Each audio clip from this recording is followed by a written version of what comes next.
മൂന്നാമതും ഭരണം പിടിച്ചെടുക്കണമെന്ന് ആഗ്രഹിക്കുന്ന പിണറായി വിജയനും CPM-നും വലിയ തലവേദന കേരള പോലീസ് തന്നെയാണ്.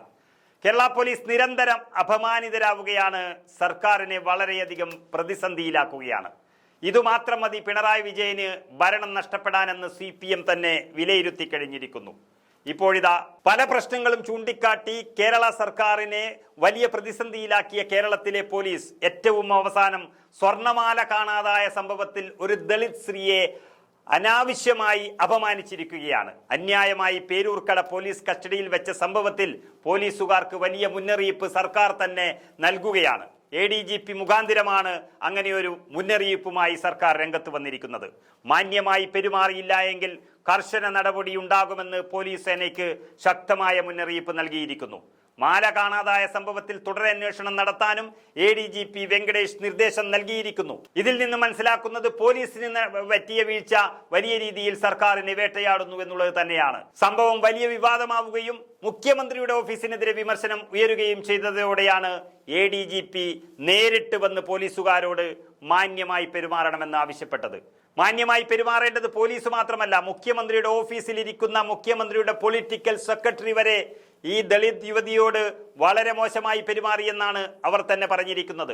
അപ്പോൾ ഒരുപക്ഷെ രാജിവെക്കേണ്ടി വരും പൊളിറ്റിക്കൽ സെക്രട്ടറിക്ക് എന്നുള്ളതിന്റെ സൂചനയും CPM നൽകുന്നു. പക്ഷേ രാജിവെച്ചാൽ അത് മുഖ്യമന്ത്രിയുടെ കഴിവുകേട് എന്ന് കേരളം വിളിച്ചു പറയും. ഇന്നലെ ADGP വിളിച്ച വീഡിയോ കോൺഫറൻസിലും അദ്ദേഹം നിലപാട് ആവർത്തിച്ചുകൊണ്ടേയിരിക്കുന്നു. മാന്യമായി പെരുമാറാത്ത ഉദ്യോഗസ്ഥർക്കെതിരെ കർശന നടപടി ഉണ്ടാകുമെന്നാണ് അദ്ദേഹം വ്യക്തമാക്കിയത്. സംഭവത്തിൽ വകുപ്പ് തല അന്വേഷണം നടക്കുകയാണ്. ബിന്ദുവിന്റെ മൊഴി പ്രകാരം കുടിക്കാൻ വെള്ളം പോലും പോലീസുകാർ നൽകിയിട്ടില്ല എന്നാണ് പറയുന്നത്. ഈ ആരോപണമടക്കം പോലീസ് സ്റ്റേഷനിലെ CCTV ദൃശ്യങ്ങളടക്കം മുൻനിർത്തി പരിശോധിച്ചു വരികയാണ്. ഡ്യൂട്ടിയിലുണ്ടായിരുന്ന പോലീസുകാർക്കെതിരെയാണ് അന്വേഷണം മുഴുവൻ നടക്കുന്നത്. അപ്പോഴും ആഭ്യന്തര വകുപ്പിലെ വൻ സ്രാവുകൾ അവിടെ തന്നെ പിടിക്കപ്പെടാതെ കിടക്കുന്നു എന്നുള്ളത് CPM-ന് അതിനേക്കാളും വലിയ തലവേദനയാവുകയാണ്. ഇതോടെ പേരൂർക്കട പോലീസ് സ്റ്റേഷനിലെ കൂടുതൽ പേർക്കെതിരെ നടപടി ഉണ്ടാകുമെന്ന് കരുതുന്നുമുണ്ട്.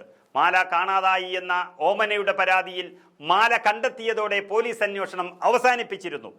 ബിന്ദു ജോലിക്ക് നിന്നിരുന്ന വീടിന്റെ ഉടമയാണ് ഓമന. ബിന്ദുവിനെ പോലീസ് കസ്റ്റഡിയിലെടുത്ത് മണിക്കൂറുകൾക്ക് ശേഷം ആ വീട്ടിലെ ചവറ്റുകുനയിൽ നിന്നാണ് മാല കണ്ടെത്തിയത്. ഇതോടെയാണ് കേസ് അവസാനിപ്പിച്ചത്. എന്നാൽ പരാതി വ്യാജമായിരുന്നു എന്നതടക്കം വിശദമായ സംഭവം അന്വേഷിക്കാനാണ് ADGP-യുടെ നിർദ്ദേശം. അങ്ങനെ ആ യുവതി പരാതി നൽകിയതിൽ തുടരന്വേഷണം നടക്കുകയാണെങ്കിൽ ജില്ലാ ക്രൈംബ്രാഞ്ചിനെ കൊണ്ട് അന്വേഷണം നടത്തുമെന്ന വിവരവുമുണ്ട്. പക്ഷേ ഏതായാലും ഈ ഒരൊറ്റ സംഭവം മതി പിണറായി വിജയന്റെ അവസാന വർഷത്തിലേക്കുള്ള ഈ മുന്നോട്ടുള്ള യാത്രയിൽ ഏറ്റവും വലിയ പ്രശ്നമായി മാറാൻ. ദളിത് യുവതി ആക്രമിക്കപ്പെട്ടത് മാത്രമല്ല, ഇങ്ങനെ പോലീസ് നിരന്തരം പ്രതിസന്ധിയിലാക്കുകയും അതുപോലെ തന്നെ പിണറായി വിജയന്റെ ഭരണത്തിന് കീഴിൽ കേരളത്തിൽ സ്വൈര്യമായി നടക്കാനുള്ളൊരു അവകാശം സാധാരണ പൗരന് ഇല്ലാതായിരിക്കുന്നു എന്നുള്ളതിൻ്റെ വ്യക്തമായ സൂചനയും മുന്നറിയിപ്പുമാണ് ഈ ഒരു സംഭവത്തിലൂടി ഉണ്ടായിരിക്കുന്നത്.